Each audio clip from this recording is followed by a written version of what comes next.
Assalamualaikum warahmatullahi wabarakatuh.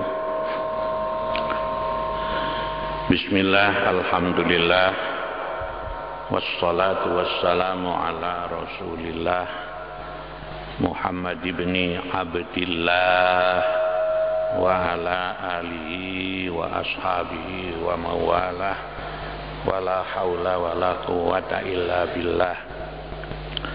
Rabbana la ilma lana illa ma 'allamtana innaka antal alimul hakim.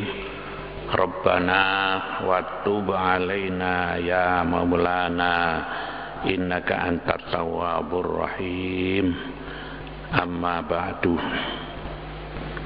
Al-Fatihah.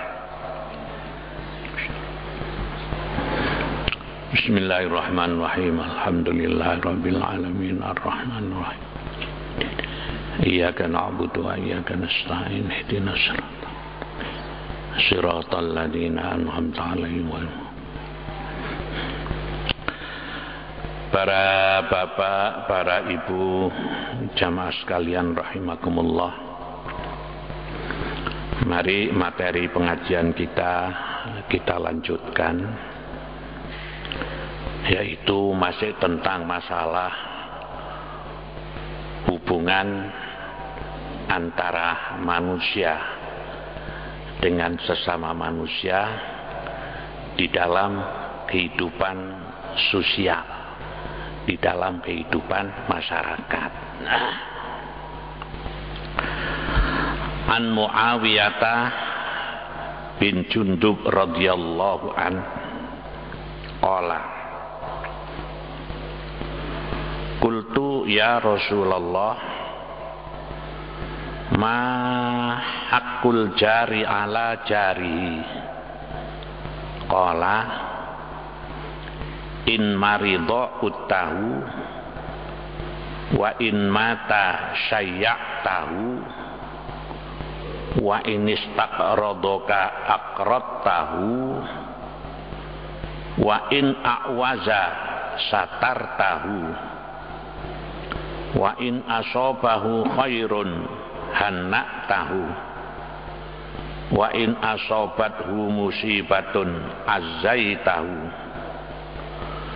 wala tarfa binaka fauqa binaihi fatasudda alaihi riha wala tu'dhihi birihi kidrika illa an ta'rifa lahu minha.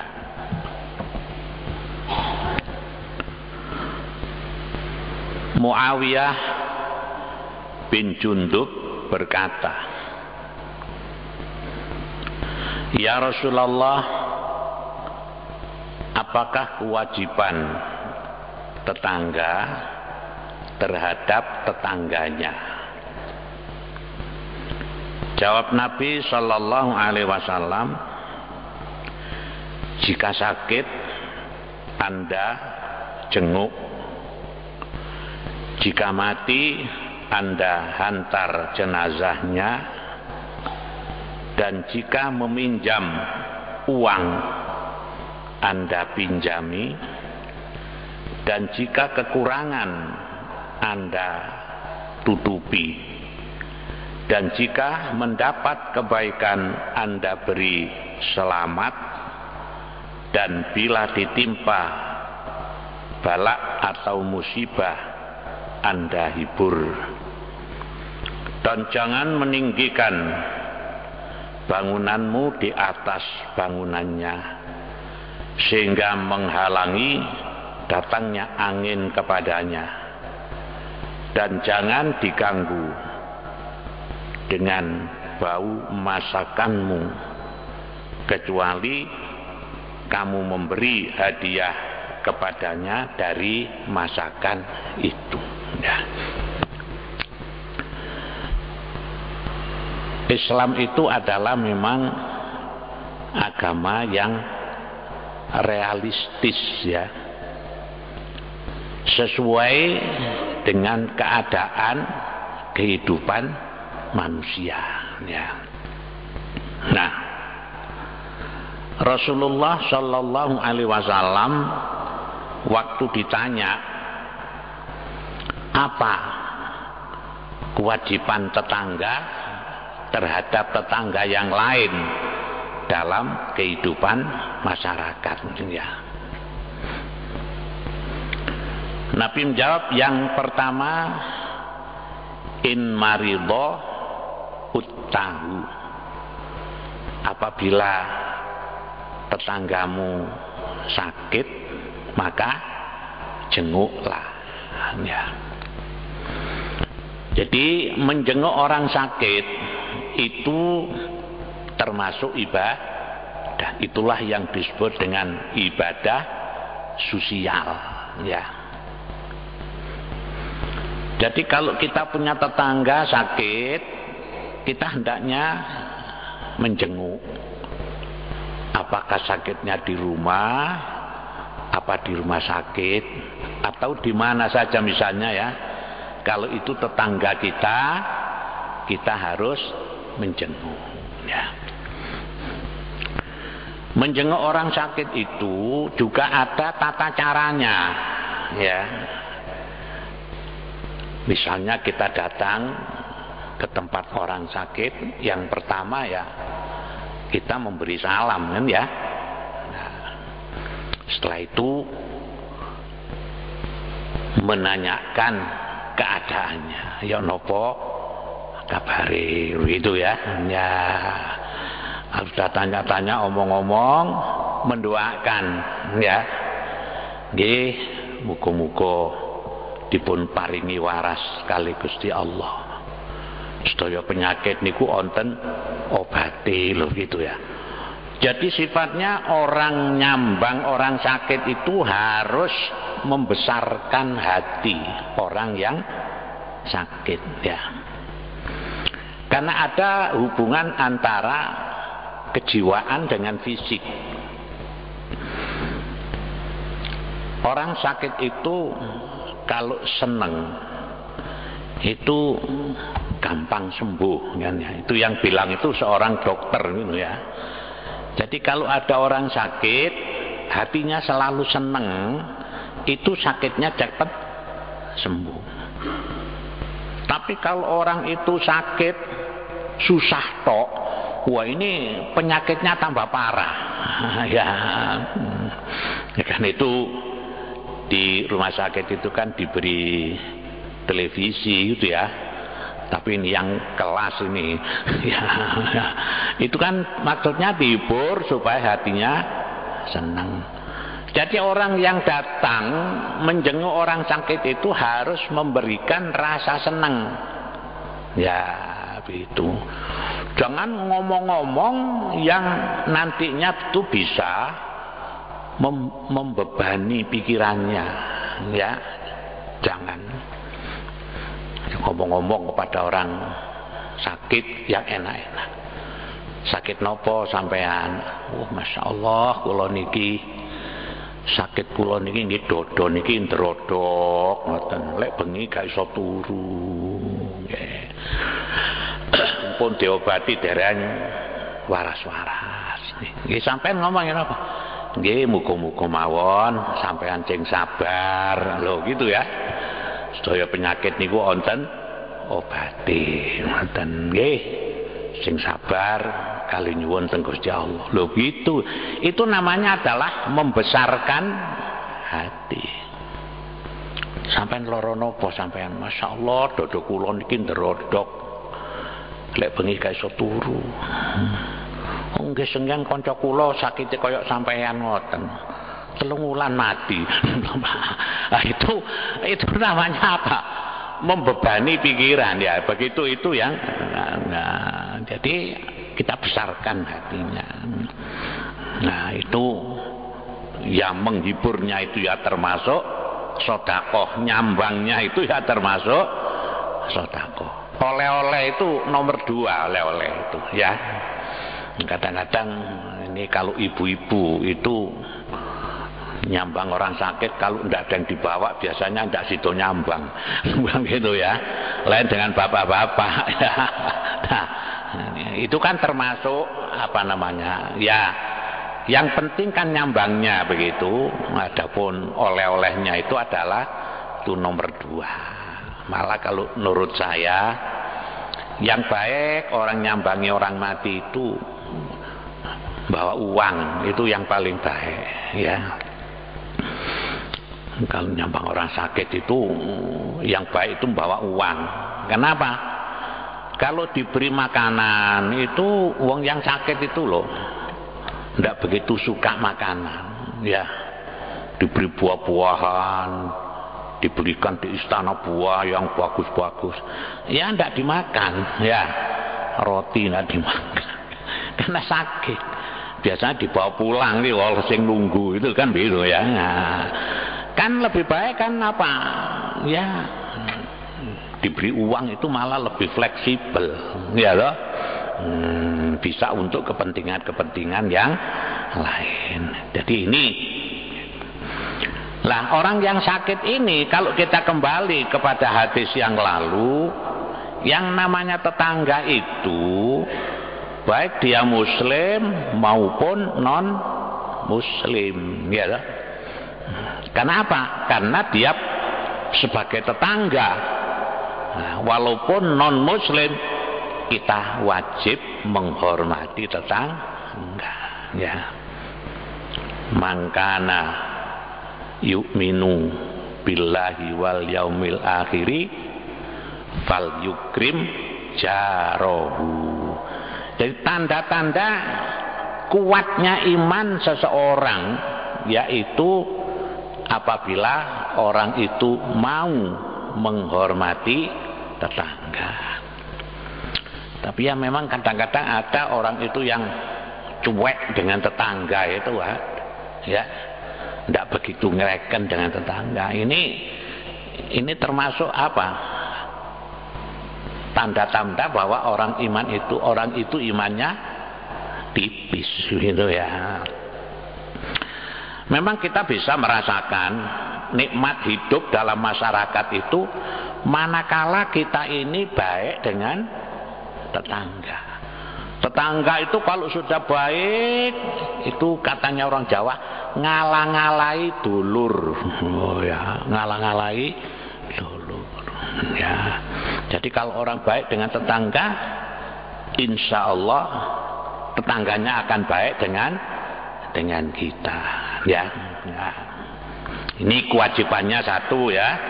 Apabila ada tetangga sakit, kita ini diwajibkan untuk menjenguk.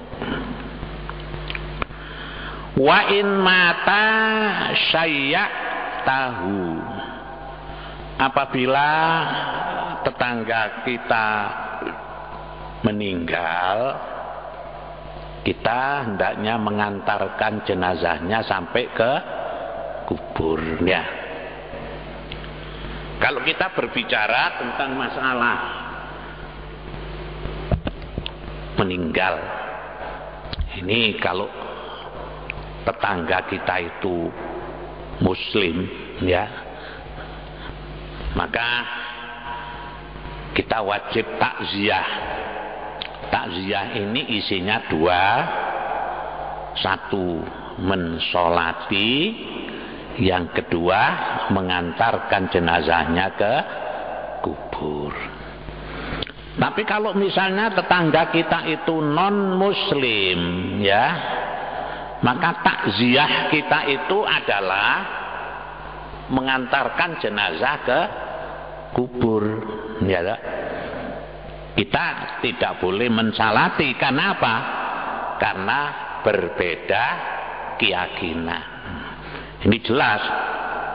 Wala tusolli ala ahadin minhum mata abadan wala takum ala qabrihi. Nah, jadi kalau yang meninggal itu non muslim, kita tetap wajib takziah. Hanya saja takziah kita itu bela sungkawa mengantarkan jenazah ke kubur. Tapi kalau muslim, takziah kita itu mensalati dan mengantarkan jenazah ke kemudian untuk mensalati jenazah itu kan hukumnya fardu kifayah, ya, fardu kifayah. Ini yang termasuk fardu kifayah itu sebenarnya adalah muslim laki dan muslim perempuan, ya. Ya, orang perempuan pun sama diwajibkan untuk salat jenazah, ya. Hanya saja umumnya kalau yang kita lihat di Malang ini yang mensolati jenazah itu hanya orang laki-laki. Kenapa? Karena orang perempuan beranggapan wong itu fardu kifayah, begitu ya. Karena sudah disalati oleh orang laki-laki, maka orang perempuan gugur, ya. Tapi saya melihat misalnya di daerah-daerah seperti Sidoarjo, ya, Bangil, Pasuruan, Probolinggo, itu kalau ada orang meninggal dunia, orang perempuan pun ikut mensalati sebelum disalati oleh orang laki-laki, ya. Tapi kalau itu jenazahnya perempuan, biasanya begitu, ya. Itu saya melihat. Kenapa kok orang perempuan jarang yang mensalati jenazah? Ya, pertama ya itu tadi karena masalahnya itu fardu kifayah, begitu ya. Lah yang kedua, kalau orang perempuan mensalati jenazah itu kan harus membawa roko, ya. Nah, itu sehingga apa ya? Ya seperti dia menganggap itu ribet begitu, ya. Nah, kemudian kalau mengantarkan jenazah ke kubur, ini orang perempuan itu tidak boleh, ya, mengantarkan jenazah sampai ke kubur, ya. Dan kalau kita lihat hadisnya itu la'anallahu, apa itu, Allah melaknati peziarah kubur wanita, ya. La'anallahu zawaratil kuburi, begitu kalau tidak salah, ya. Nah, jangankan mengantarkan jenazah ke kubur, ziarah kubur itu saja, ya. Ini kan ulama berbeda pendapat. Kalau kita misalnya pergi haji, ya, itu biasanya kalau ada transit di Jeddah itu kan diajak ziarah, ya. Di antara objek ziarah itu kan Maqam Hawa, ya, Makam Hawa, ya. Itu di sana kalau para peziarah ini datang di Makam Hawa ini, yang boleh masuk hanya orang laki, ya. Orang perempuan tidak boleh masuk, ya. Haram gitu, ya. Karena di sana mazhabnya adalah mazhab Hanafi, ya. Ya. Itu ziarah itu, apalagi mengantarkan jenazah ke kubur, ya. Tapi kalau kita lihat di masyarakat kita ini, ya, ini masih banyak orang-orang perempuan yang mengikuti, ya, atau ikut mengantarkan jenazah ke kubur. Ya, sebetulnya orang perempuan tidak boleh ke kubur, itu tidak boleh. Siapa saja yang meninggal, apakah bapaknya sendiri, apakah mertuanya sendiri, apakah itu suaminya sendiri yang meninggal, tidak boleh, ya. Nah, saat ada yang tanya saya begini, masa Pak, wong ini yang meninggal itu loh bapak saya, masa saya tidak boleh menabur bunga di atas kuburnya, ya. Nah, itu ya tidak boleh, ya tidak boleh begitu, ya toh, ya. Kalau di Malang ini dianggapnya sudah modern begitu, gurunya meninggal, semua muridnya laki perempuan mengantarkan jenazahnya ke kubur. Tapi kalau di daerah-daerah seperti tadi saya katakan itu, daerah Pasuruan itu tidak ada sama sekali orang perempuan ikut ke ya. Jadi kewajiban tetangga terhadap tetangga yang kedua, apabila ada tetangga meninggal dunia, kita diwajibkan untuk takziah ya. Kalau yang meninggal itu muslim, takziah itu isinya dua, mensalati dan mengantarkan jenazah ke kubur. Tapi kalau non muslim, takziah kita itu isinya hanya satu, yaitu mengantarkan jenazah ke kubur. Nah, di sini juga sama dengan menjenguk orang sakit tadi. Itu biasanya ada kelontang ya, itu di tempat kematian.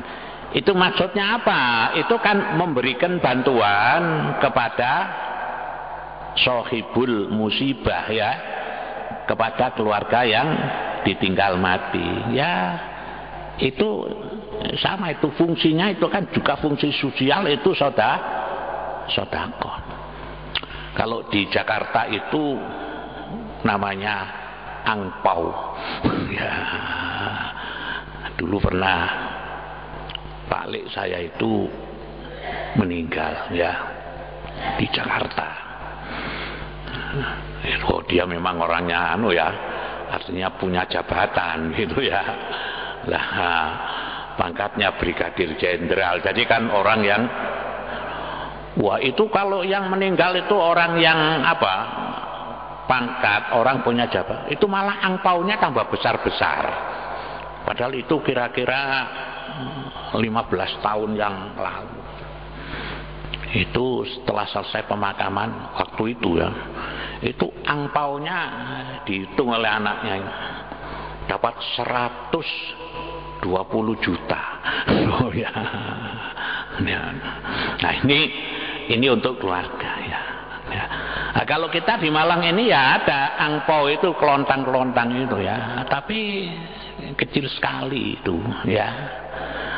Ya masih banyak yang 1000 gitu ya. Angpaunya itu hanya 1000. Padahal ini buat orang, apalagi kalau keluarganya itu keluarga yang tidak mampu, itu kan besar sekali artinya itu. Malah sekarang kalau ada orang meninggal dimanfaatkan oleh orang. Jalan-jalan itu kendaraan di stop ya loh, bawa kelontang ya, itu saya juga ragu itu diberikan kepada keluarganya apa dibagi dengan teman-temannya, itu nggak tahu ya. Sebab ada di satu tempat pernah anak-anak muda itu saya tanya, hei, kon nyetopi kendaraan oleh dua ikon kayak apa? Ditumpak kali konco-konco, jadi tidak sampai.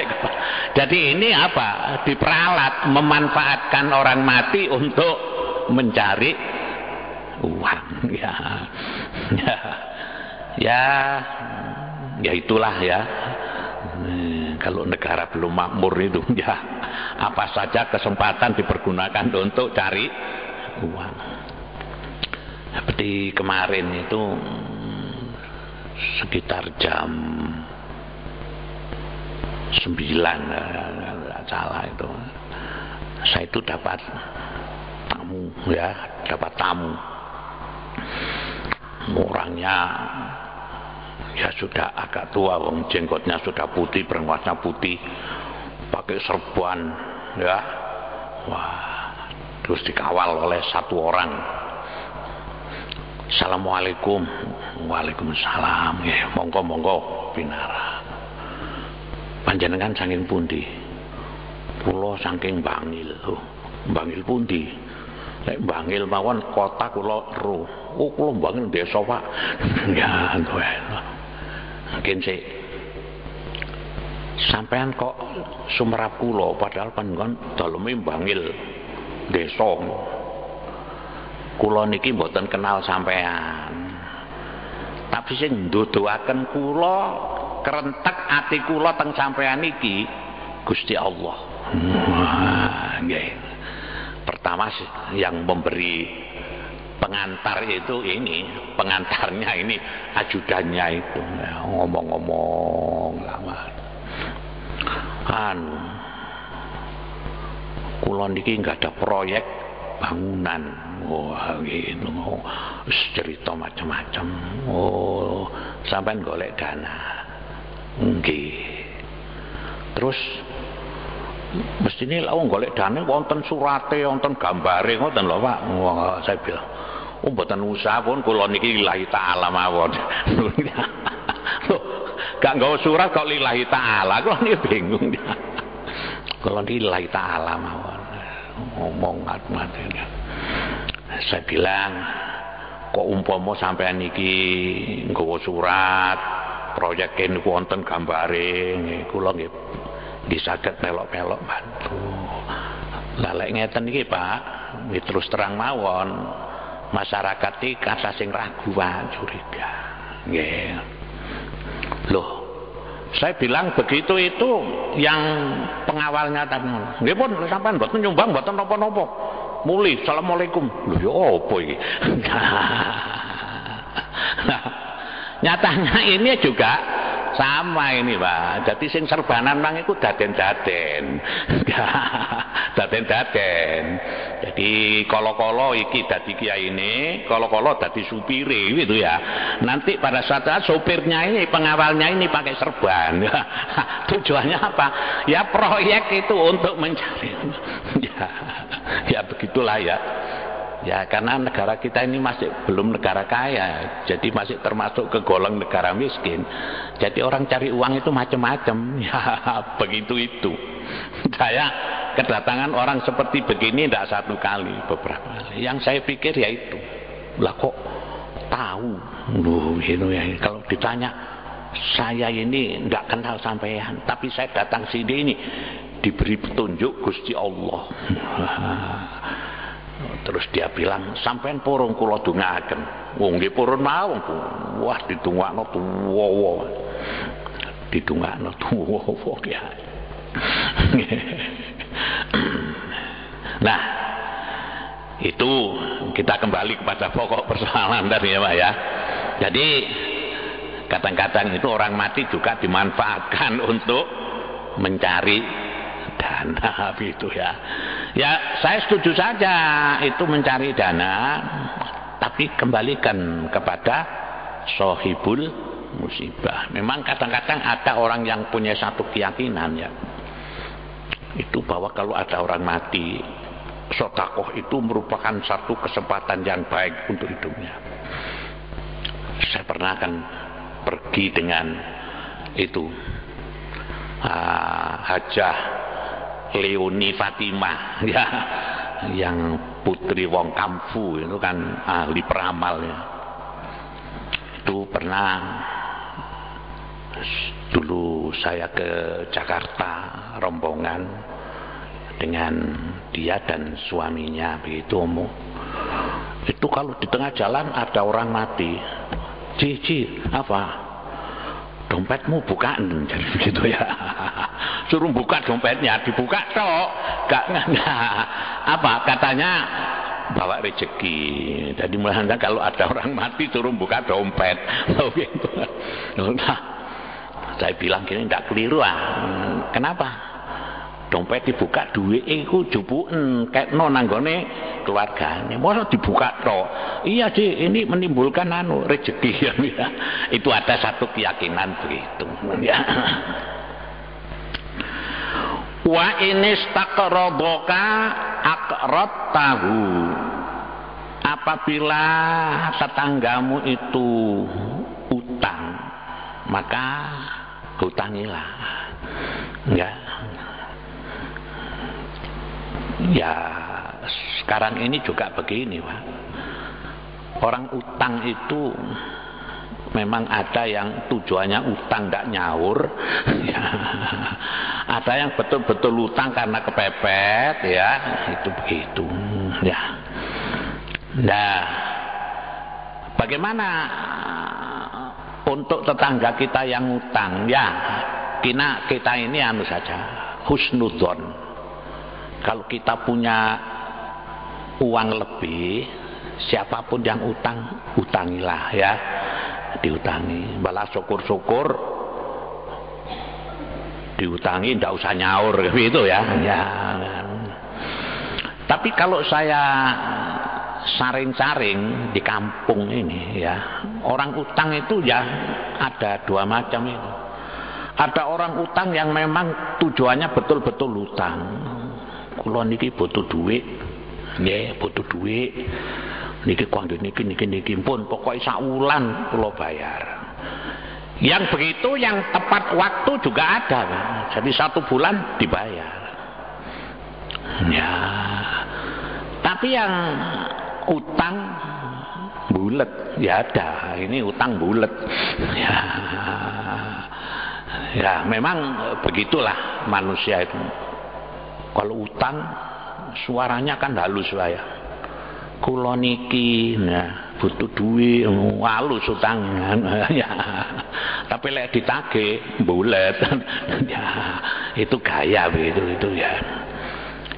Nah, di sini yang dimaksud wa ini stakrodoka akrot tahu ini kalau memang ada orang yang betul-betul butuh kita utangi ya kita utangi itu ya. Nah, utang. Malah ada yang begini Pak, setelah diutangi itu tidak pernah tampak ya. Kalau kelihatan masih jauh menggok itu, akhirnya orang ini terkucil ya, itu takut dengan sendirinya. Malah ngomong-ngomong dengan tetangganya, niku biasa lek utang teng niku gak nyaur gak apa-apa biasa ya. Bukti ini niku biyen utang niku sampai saniki dereng nyaur. Oh, dadi dhek niki ngepek anu ya. Oleh ngono aku gak nyaur ya gak apa-apa lah. Ya. Ya. Itu utang perorangan itu ya. Tapi kita seperti tadi saya katakan husnudzon. Ya, kalau memang orang itu betul-betul apa? Kepepet ya, kita punya rezeki kita utangi. Utang ya utang gitu ya. Wa in a'waza satar tahu. Dan jika kekurangan Anda tutupi ya. Kekurangan apa yang dimaksud sini kan adalah kekurangan yang finansial tadi itu ya. Wa in asabahu khairun tahu. Kalau ada tetangga kita ini bahagia ya, ini kita ucapkan selamat ya, kita ucapkan selamat. Misalnya tetangga kita mantu ya, di samping kita memenuhi undangannya kita mengucapkan selamat, kan seneng ya toh. Tetangga menempati rumah baru, kita itu kan harus seneng kan. Kalau tetangga kita itu seneng, kita harus ikut seneng. Kita ucapkan selamat loh gitu ya. Punya anak ya, kita ucapkan selamat. Itu yang dimaksud wa idza asabahu khairun tahu. Inilah yang bisa merekatkan hubungan persaudaraan di kalangan masyarakat. Kalau ini sudah betul-betul kita laksanakan tugas-tugas begini, ini kewajiban. Masya Allah, hidup di masyarakat itu senang ya. Karena itu ada orang yang kerasan sampai berpuluh-puluh tahun tidak mau pindah. Kenapa? Karena senang masyarakatnya itu Tapi sebaliknya kalau kita hidup di masyarakat tetangganya ini cuek, acu tak acu, sombong, tidak mau tolong menolong, suka menfitnah, ini sama dengan hidup di neraka Pak, orang begini Pak ya, hidup di neraka.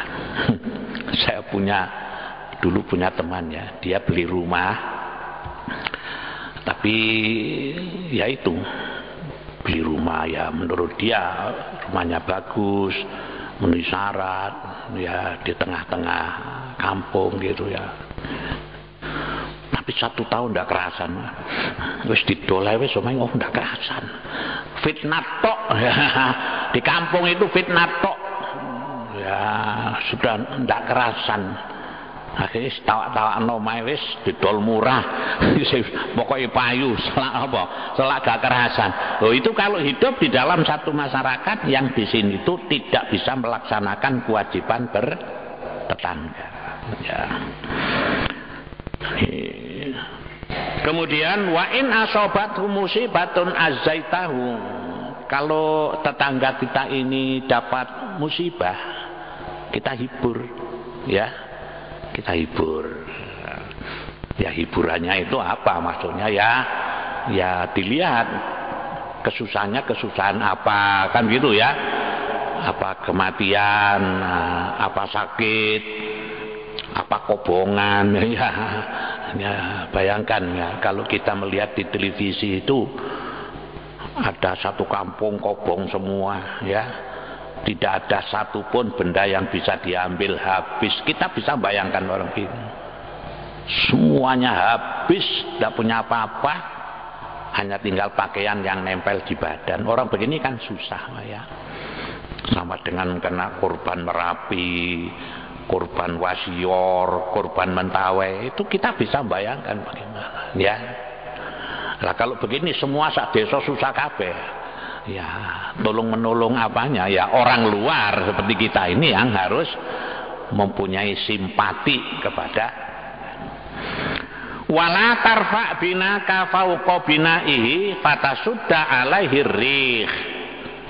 Di antaranya lagi kewajiban kita dalam tangga itu, kita tidak boleh membangun rumah kita itu tinggi sehingga menutupi kepada rumah tetangga kita, sehingga tangga kita itu enggak apa, angin enggak bisa masuk, hawa enggak bisa. Sebab kadang-kadang ada orang itu yang sudah ndak ngereken tau bos, pokoknya ini tanahku, tak dukono kan opo karku begitu ya. Nah ini yang ndak betul begitu.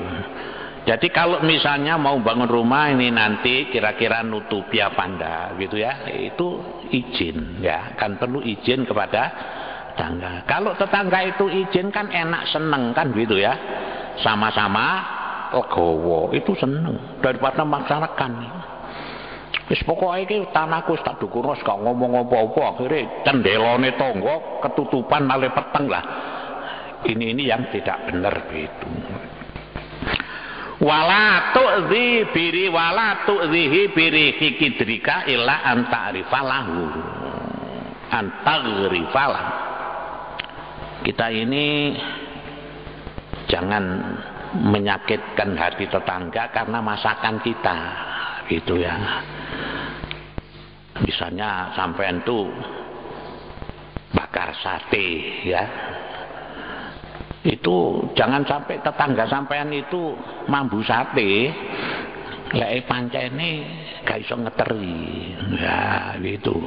Ini kan menyakitkan hati, wambune gak berat sak kampung dipangan dewi kan begitu ya. Ya. Kecuali kalau sampean itu memang depot sate, ya ndak apa-apa gitu ya. Ya itu termasuk salah satu bentuk Islam ini mengatur kehidupan masyarakat, bagaimana masyarakat ini tenang, tentrem, ayem ya. Kita bisa bayangkan kalau tetangga kita itu akrab, bagus ya, di tengah-tengah ada masjidnya, salat 5 waktu jamaah, sak kampung jamaah semua, masya Allah ya, nikmat orang hidup yang seperti begitu. Di masyarakat tenang ya dah. Salatnya bisa salat berjamaah bagus, tahlilnya guyub, wah ya. Ada orang mati guyub puasa. Itu kalau hidup di masyarakat yang begitu seneng, marem gitu. Ya marem.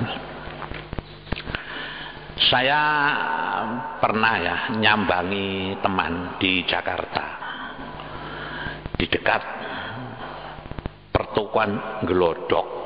Ya, di situ ada perkampungan. Suatu kampung itu memang Cina tok, khusus Cina. Yang Jawa itu hanya dia tok. Saya pikir kok kerasan di tengah-tengah kampung Cina. Jadi di situ tuh ada kelentengnya, semua dah seperti masuk seperti masuk di negara Cina gitu, serba kuning merah. Ya, balik RW ya tulisannya Cina, kelentengnya cuape Cina gitu. Terus saya ketemu, sampean kok kerasan untuk di kampung Cina. Oh, kula ndek iki kerasan kula. Apa sing sampean dadi kerasan? Dek ngriki niki gak ono wong ngrasani wong. Wong iki cuek dhewe-dhewe, tapi lek ono wong mati guyub jalur gitu ya. Itu salah satu contoh begitu ya. Dan kok saya bayangkan umpaman saya di kampung begitu wis koyo gak kerasan wis. Semua serba Cina seperti negara. Tapi karena hubungan masyarakatnya itu baik gitu ya, familiar gitu, seneng. Pandai ngene iki lek napa wayahe napa niku riyaya kula nggih diter nggih ya nggih saged nggih napa panganane duduk panganan babi macam-macam ya, seneng ya. Allahumma shalli ala sayyidina Muhammadin wa ala alihi wa sahbihi walhamdulillahirabbil alamin. Rabbana la tuzigh qulubana ba'da idh hadaitana wa hab lana min ladunka rahmah innaka antal wahhab. Rabbana atina fid dunya hasanah wa fil akhirati hasanah wa qina adzabannar. Subhana rabbika rabbil izzati amma yasifun wa salamun alal mursalin walhamdulillahi rabbil alamin. Assalamualaikum warahmatullahi wabarakatuh.